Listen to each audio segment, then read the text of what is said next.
দ্বিতীয়ত commode use করতে বলা হয়। তৃতীয়ত বিছানা থেকে যখন আমরা ঘুম থেকে উঠি কোমরের জন্য অনেকে সোজা ওঠে, ওটা সোজা না হয়ে আমরা বাঁ দিকে কাত হয়ে প্রথমে কনুই তারপরে হাতে প্রেস করে এইভাবে তুলতে হবে। আচ্ছা, সবজি বটিতে বসে কাটে, যদি সবজিটা বিছানায় কিছু একটা পেতে নিয়ে প্লাস্টিক তার উপর থেকে এভাবে কাটা যায়। তো আর আর বিশেষ করে কুকিং এর যে আমাদের স্ল্যাবটা হয়, ওটা হাইটটা অনেকটা দেখা যায় যে শোল্ডারটা এই লেভেলে চলে আসে, অনেকের ফ্রোজেন শোল্ডারের পেন আসে।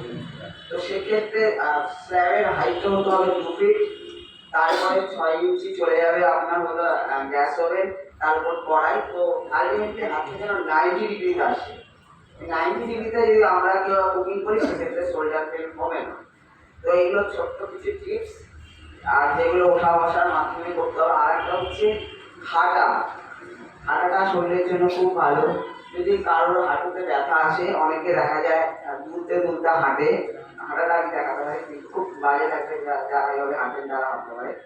তো হাঁটাটা আমরা নর্মালি যেভাবে হাঁটি সেটা আগে আমরা ফিল্ডটাকে ফেলি দেন টো, আর যখন সামনে আমি যদি ডান পাটাকে হিল ফেলে টো মারছি, পেছন দিকে নিচটা তখন আমার বেন্ড হচ্ছে। ওই হাঁটাটা যদি আমরা সঠিকভাবে হাঁটি তাহলে আমাদের হাঁটুটা বসে হবে না, বলে হবে না, তাহলে আর নি সার্জারিতে যেতে হবে না। এই অনেক সময় ব্যথার জন্য অনেক মহিলারা ভুল করে ভাবে হাঁটে বলে তাদের নি সার্জারিতে যেতে হয়। এই ছোট কিছু টিপস আমি আমার তরফ থেকে শেয়ার করি।